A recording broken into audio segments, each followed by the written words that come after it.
Hello everyone, my name is Hannah. Welcome to a new video. Today I'm going to talk about all of the books that I read in May.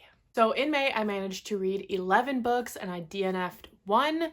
It was probably not my worst reading month, but like my least reading month. Like I read the least amount of books so far this year, but I still read over 10 books, so I'm still happy with that. I did some rereads of some of my favorite books of all time, and I read a lot of fantasy romance, which is like what my reading mood is currently, so I just was having the best time. So without further ado, let's get into all of the books that I read in May.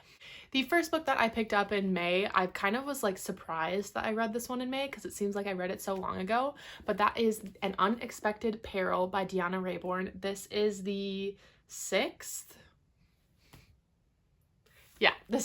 book in the Veronica Speedwell mystery series, which I have been absolutely loving.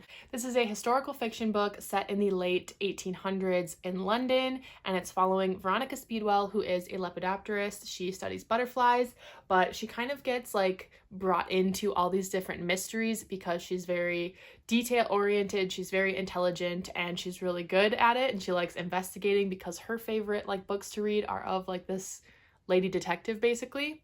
And in the first book, she gets brought into the company of this man named Stoker, who is also a scientist. He's also very intelligent, and he has like a very Sherlock-esque vibe. They both kind of do, and their interactions are just the best. They're what drives this story. The mysteries are good, but it's Veronica and Stoker's interactions are what I love about this series. I did not really care about the mystery in this one so much. Like, it was still good, it just wasn't as good as the others. So I ended up giving this one 4 stars, but the series as a whole, I would give 5 stars. So if you haven't picked this series up yet, even if you don't like historical fiction, I still feel like you should pick it up because it's so good. Then the next 2 books I'm going to talk about together, and they are Heir of Fire and Queen of Shadows by Sarah J Maas. I read these 2 for my read-along that I'm doing with my friend Christina. We are reading every single book that Sarah J Maas has published, and we're making our way through the Throne of Glass series. This was my 5th time reading each of these, and it is no surprise that I gave them both 5 stars. I love this series so much. Queen of Shadows is actually my favorite book in the series, and so it was really fun to get to reread this and discuss it with everyone and see Christina's reactions to everything. I just love both of these books. I love this whole series, but like these 2 books are just so near and dear to my heart, and I had a lot of fun annotating in them and adding some new tabs. Yeah, so I'm not going to say too much about these. I'm sure that you've already heard me talk about the Throne of Glass series a million times, but I gave both of these 5 stars, and I had the best time rereading these. If I remember, I'll try to leave the live shows linked down below in the description, as well as all of the information about the Sarah J Maas read-along if you want to join us. We have been having just the best time so far, so if you haven't joined us yet, maybe you could try to catch up or join us for one of the other series. We're just having the most fun. Alright, the next book that I'm going to talk about is the book that I actually DNF'd, and that is Little Fire by Holly Manns. I had such high hopes for this. I saw somebody make a TikTok saying, like, if you like Sarah J Maas, if you like Carrie Maniscalco, then you need to pick this book up, and I just don't understand where that comparison came from. Like, it felt nothing like either of those authors' writing at all, or like those stories at all. I got like 200 pages into this book, so I think I was halfway or nearing halfway, maybe over halfway, I don't know, 200 pages. I gave it like a solid shot, and I just didn't care about anything that was happening. I didn't like the main character. I didn't like the love interest. Actually, I really didn't like the love interest. I thought he was like a total douche. And like the whole story that was going on was like semi-interesting, but like not enough to keep me going. I just was not feeling it and not enjoying myself, so I DNF'd this one at 200 pages. The next book I picked up was Zodiac Academy, The Awakening as Told by the Boys. So this is the first book, but now written from the boys' perspectives. So in the first book, we follow Tori and Darcy as they're like thrust into this like fae world, into this academy where they're supposed to learn about magic, and we get their 2 perspectives. And basically it's like a bully situation where these 4 heirs are already like planning to rule Solaria, this fae world, when they graduate. And now that Tori and Darcy come in, they're like the long-lost princesses, so now they have more of a claim to the throne than those 4 heirs do, and the heirs are not happy about that, and so they try to like bully them into like dropping out of the academy and leaving the fae world behind. And so it gets pretty intense at times. The story itself is very addicting, but I waited to pick this book up until after I finished like the regular series. And I feel like that's the way to do it because this one just adds a lot of context and you know things that are going to happen. They're very heavily hinted at in this book. Yeah, it was just really interesting to see like their thought process and why they were doing the things that they were doing. And it definitely added a lot of insight into why they were acting that way. I ended up giving this one 4 out of 5 stars. The next book I have here is Guild by Raven Kennedy. This is the first book in the Plated Prisoners series. I picked this up for Sahar's book club, the Fanro book club, and I've just heard a lot of amazing things about this series. This book definitely feels like it's setting up the story. We're more getting introduced to the main character and like why she is the way she is. Basically, this is a King Midas retelling, and our main character, Arin, is like the king's favorite, and so he's like gold plated her, like her whole body, her hair, her skin, everything is gold. And so she's like kept in this cage too, like a trapped bird basically. And it's definitely got like Stockholm syndrome-esque because she thinks that she's in love with him even though he's very toxic and he's like holding her hostage. But I have heard that the series really takes off in books 2 and 3, and so I can't wait to get to those. I did really like this one. I really liked Arin as a main character. I thought she was really funny and really like easy to read from, and this was just like a really quick fantasy romance book. But I'm definitely interested to see where the story is going to go from here, and I ended up giving this 4 out of 5 stars. Then I did a buddy read with some of my friends in the Zodiac Girls crew. We read The Atlas 6 by Olivia Blake. I think most of us read this except maybe Kirsten, but this is a dark academia with like a bit of magic involved. All of these like individuals have supernatural abilities and they get called to be a part of this secret society, the Alexandrian Society, and basically they're just trying to like figure out their powers and work together, but it's also like a competition and maybe not everybody will survive. It was very, very interesting. I really liked the writing and I thought it was pretty quick, like fast-paced. I was a little worried that this was going to go over my head, but I didn't find it that way at all. I thought it was pretty accessible, even though sometimes it did have like that very pretentious writing, but I liked that about this. So I did really enjoy it and I'm looking forward to picking up the second book, and I gave this 4 out of 5 stars.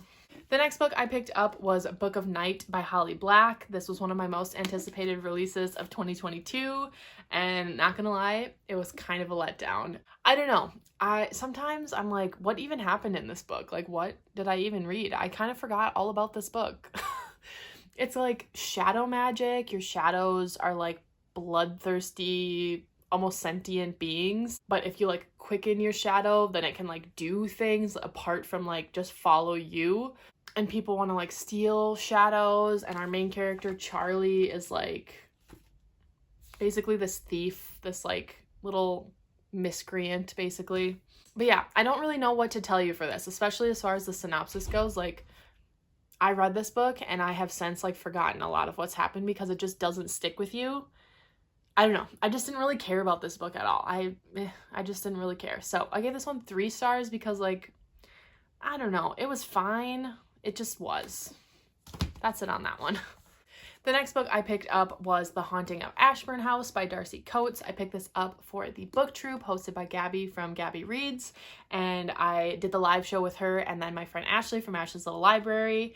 And I feel like my rating, my rating definitely changed after we discussed it. This is basically a haunted house story where this girl, Adrian, I don't know, is like down on her luck and she inherits this house, the Ashburn house. And so she's like, oh cool, I need a house, like I need a place to stay. And so she goes to stay there and all this like creepy stuff starts happening. There's like this little town that they kind of have all these rumors going on about the house, and Edith, who lived there before her, Addie's like great aunt or something like that. But yeah, I went into this thinking that it was going to be like a true horror, like very dark, and technically it's classified as a cozy horror. So it's like if you watch like a Lifetime movie, horror movie, like that's kind of what it feels like. Like it never goes too far as to be scary. Like there were some really creepy moments, but nothing like truly scary, you know? But I enjoyed it. I thought it was like a decent, like scary book, but after talking with Gabby and Ashley, they pointed out like a lot of the flaws in this book. So originally I gave this 4 stars because I was like, yeah, it was a fun time. And then after like they pointed out all the flaws, I'm like, yeah, you know what, that was kind of annoying, or I didn't realize that there was that plot hole, or like what was the point of introducing this. So then I lowered my rating to 3 stars, and I feel like I'm quite comfortable keeping it at 3 stars because that's about where it is, like a middle of the road horror book. It was really fun to go on the book troop like and do the live show with Gabby and Ashley though, so that was fun. But yeah, this one, like, it was middle of the road. Then I did a 24-hour fantasy romance readathon with some of my friends, and I had the best time. The first book that I finished for that was Pestilence by Laura Thalassa. A couple of us were buddy reading this. Me, Rachel from Raven Haired Reader, and Cami from Burrows and Books. We were buddy reading this one, and we had a really good time with it. This is the first book in the Four Horsemen series, and so basically it's about the 4 horsemen who come down like to start the apocalypse. And obviously we follow Pestilence in this one, and he is just like taking over the world, killing people. And our main character, Sarah, is right at the beginning, she tries to kill him and doesn't really realize that because he's a 4 horseman, he can't be killed. And so he comes back like after she tries to kill him, and he's like, since you tried to kill me and you didn't show me mercy, I'm taking you prisoner and I'm gonna make you suffer. And so it's kind of that like forced proximity, but it's also Pestilence trying to like almost find his own humanity, because the human world is very foreign to him. He doesn't understand like human emotions and human needs. And there's like this scene where she's like, why don't you eat anything? And he's like, why would I do that? I don't need to eat. Like, I can't die, so why would I do that? And she's like, I don't know, because it tastes good, because it's enjoyable. Like, why wouldn't you?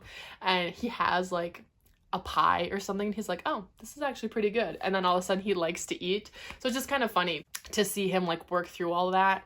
And like he starts experiencing human emotions, and he's like, why am I feeling this way? And so it was pretty funny. So I definitely want to continue on with the series. I really like Laura Thalassa's writing. I read her Bargainer series, and so if you liked her writing in that, I say definitely pick this one up. There's not like a ton of magic in this. It's mostly just like the fact that it's the 4 horsemen and it's like the lore of that. But I gave this one 4 stars. Then the next book I read for that readathon was Radiance by Grace Draven. This is an arranged marriage between a human and a Kai, which is like a wraith. They're kind of like monsters almost, but like humanoid monsters. They just have like sharp teeth and gray skin and like claws, but everything else is pretty much human. And basically they both find each other to be completely repulsive. Like they're like, oh my god, you are so ugly. Like I cannot. But they are like really nice to each other. Like it's not like an enemies to lovers. Their kingdoms are enemies, and that's why they have this arranged marriage. But they get along really well, and they become like friends almost instantly, and some of their interactions are very, very cute. But I went into it kind of expecting enemies to lovers, and I think it almost would have been better if it was that way. But having them be like friendly with one another was also kind of cute to read from. But I just felt like, I don't know, it was fine. I feel like that's how my 3-star ratings are. I gave this 3 stars. I just feel like they're fine. They're okay. They were fine. Would I recommend it? Maybe. Will I continue on with this series? Probably not, because it was just, it was fine. So 3 stars for this one. And then the final book that I read in May was A Court of Mist and Fury by Sarah J. Maas. I did my 11th reread of this book, and I just had the best time. I know I'm doing the Sarah J. Maas read along, and I'm going to be reading this like in a couple months, but I was just really feeling like picking it up, and why deny myself that happiness? So yes, I did my reread of this. Obviously, this is a 5 out of 5. This is my favorite book of all time. I had the best time rereading it and re-annotating in it and adding more annotations and adding more tabs. Like, it just never gets old. Like, honestly, this is my 11th time reading this, and I was still adding new tabs and still annotating certain things. And I'm like, why didn't I do that the last 10 times? So yeah, I just had the best time ever rereading this. You all know. 5 out of 5. So there you have it. Those are the 11 books that I read in May. It was a pretty good reading month. I'm still in the fantasy romance reading mood, so I'll definitely be picking up more fantasy romance in June, even though June is a busy month for me. I don't know how much reading I'll get done, but anyways. So yeah, here's the little, oh, let me put this down. Oh my gosh, why are they sliding so much? Here is the stack of all of the books that I read in May. minus the couple, well, one, two, minus the one I don't have. The DNF doesn't matter. It wouldn't be on the stack anyways, but minus the one that I don't own physically. But yeah, here are all the books that I read in May. If you made it to the end of this video, leave the night sky emoji, like with the stars, the blue stars for A Court of Mist and Fury, you know? If you have that emoji, leave that down below. I will also leave all of my socials and stuff linked down below. So if you want to follow me on Instagram or Goodreads, you can follow me on there. And then don't forget to click the like and subscribe down below to help support my channel. And thank you so much for watching this video. I really appreciate it. And I will see you all in my next one. Bye.